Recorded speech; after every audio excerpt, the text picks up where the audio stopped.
мобильный госпиталь на ЧНД. Проведено 1000 наблюдений и столько же скрининговых осмотров.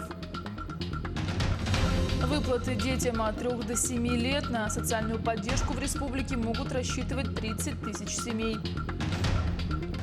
Непролазное болото. Как службы автомобильных дорог среагировали на жалобы жителей Удачного.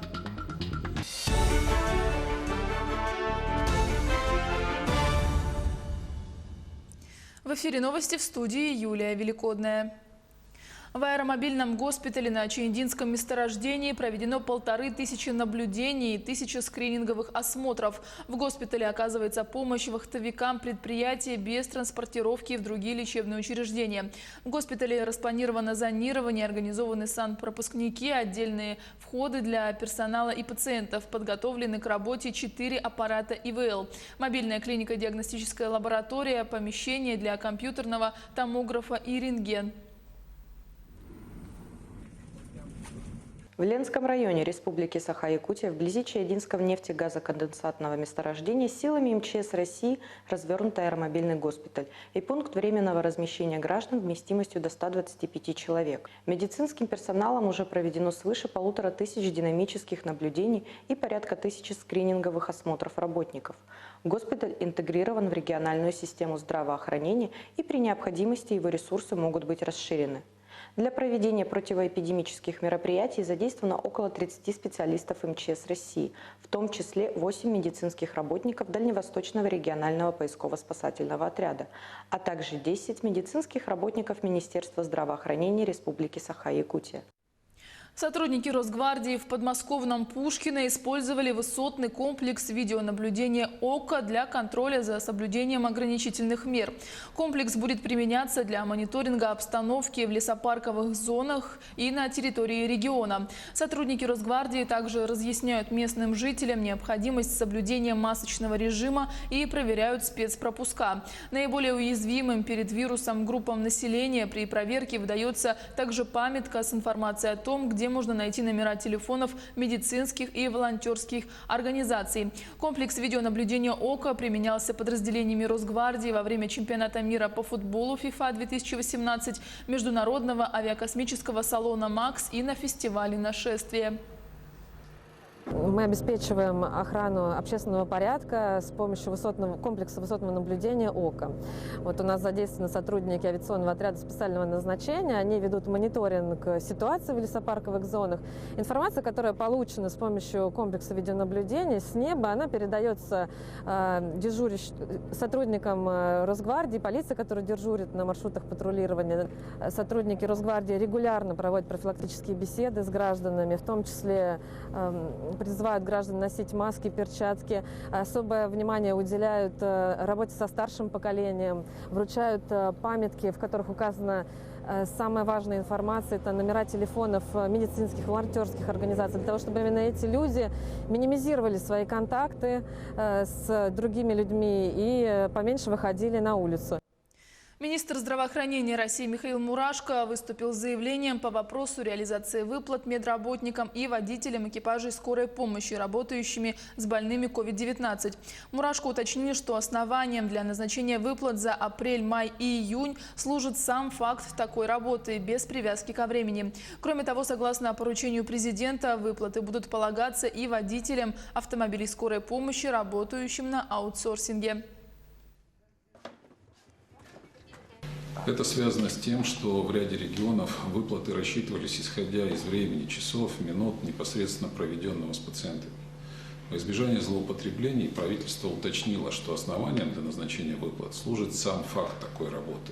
По новым правилам стимулирующие выплаты также будут полагаться водителям автомобилей скорой помощи, сотрудникам транспортных компаний, работающих на аутсорсинге, то есть компаний, привлеченных в медицинские организации. Выплаты предусмотрены для персонала на 3 месяца, с апреля по май. Средства должны быть выплачены в полном объеме всем медицинским работникам, которые оказывали помощь пациентам с коронавирусом вне зависимости от количества отработанных в течение месяца смен или часов. Это своего рода компенсация за риск. Именно такое поручение дал президент. Врачи и медработники, работающие с инфицированными новой коронавирусной инфекцией, могут оставить жалобы на отсутствие стимулирующих выплат на едином портале госуслуг.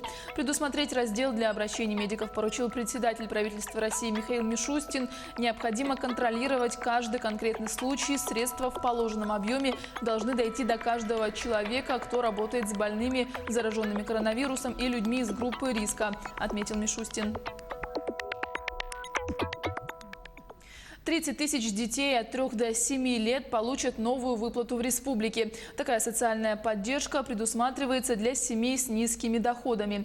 Размер ежемесячной выплаты на ребенка составит 50% от прожиточного минимума на детей, установленного за второй квартал 2019 года.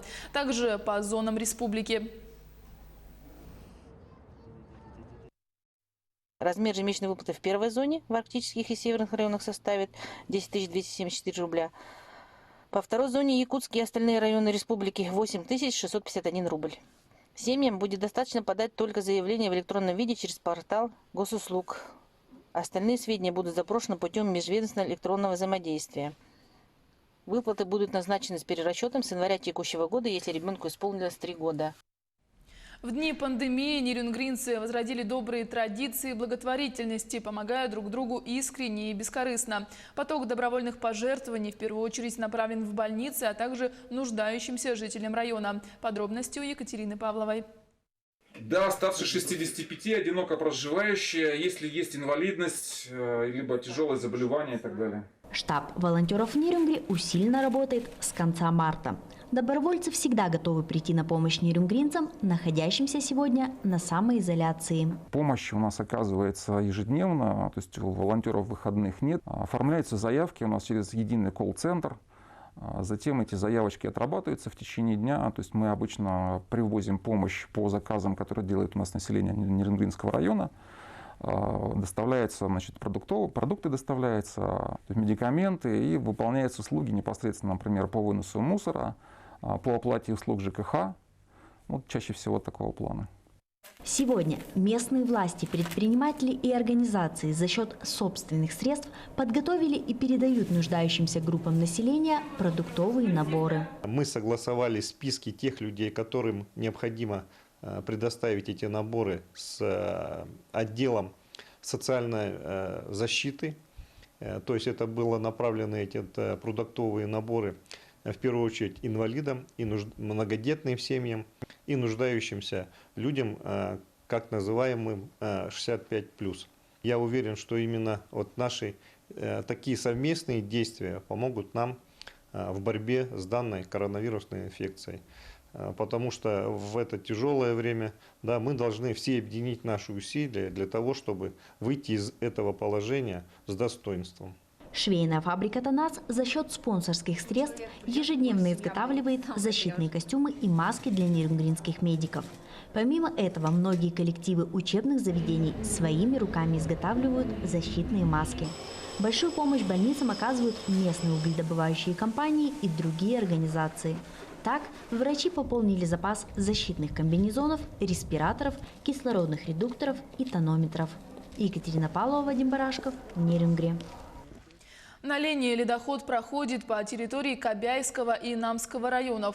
Ниже поселка Сангар ледоход остановился. У села Арбын критические отметки не превышены. Выше по течению села Батама идет спад уровней воды. На реке Алдан активная фаза ледохода проходит по территории Татинского и Усть-Алданского районов. На реке Вилюй вскрылась у гидропоста Вилюйск на 5 суток раньше нормы. Уровни воды при вскрытии в пределах нормы. На реке Колыма у поселка Зырянка Верхнеколымского района уровень воды составляет 608 сантиметров. Это плюс 23 сантиметра за 4 часа при критической отметке 770 сантиметров. Густой ледоход. На реках Яна, Индигирка и их притоках повышаются уровни воды с интенсивностью от 10 до 30 сантиметров за сутки.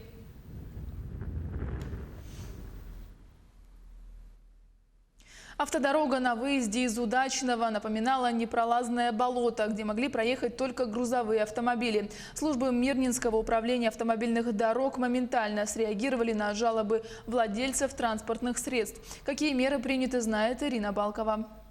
Вот этот участок автодороги, это примерно в 12 километрах от Удачного, считается самым проблемным. Совсем недавно здесь джипы просто утопали в грязи и не могли выбраться самостоятельно. Необходимо было срочно принимать меры, и вот за дело взялись дорожники. 18 единиц техники, 28 человек личного состава. Режим работы круглосуточный. Ударными темпами МУАТ начал ремонтировать проблемный участок.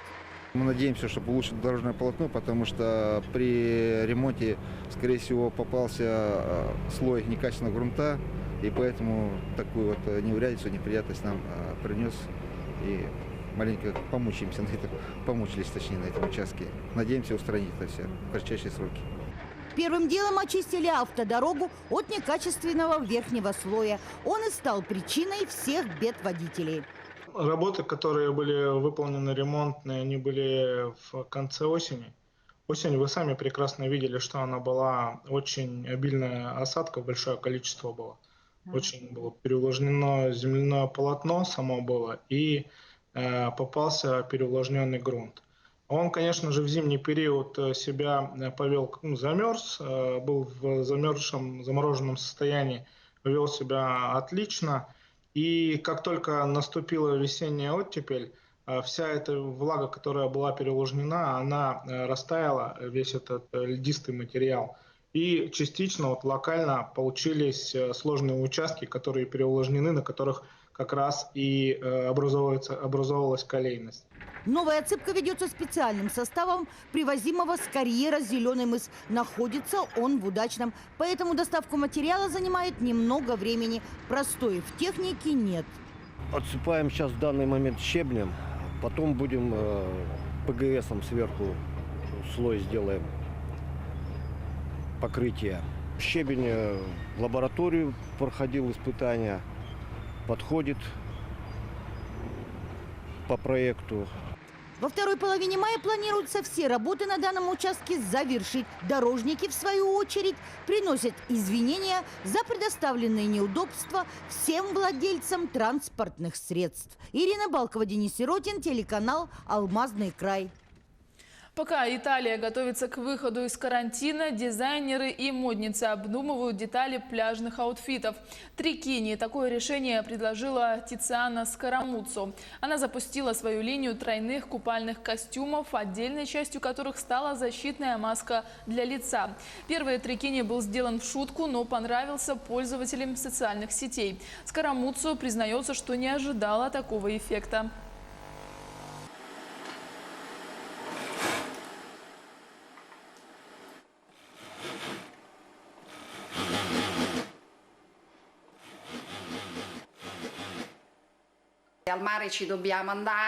Нам на пляже разрешается быть только в маске, вот и решили сделать ее частью купальника. Это ведь весьма неплохая идея, когда одежда сочетается с маской. А маски у нас веселее тех, которые везде продаются. Все очень просто. Это смотрится очень красиво, потому что наши маски в той же цветовой гамме, что и купальный костюм. Оставайтесь с нами, еще больше информации на наших сайтах.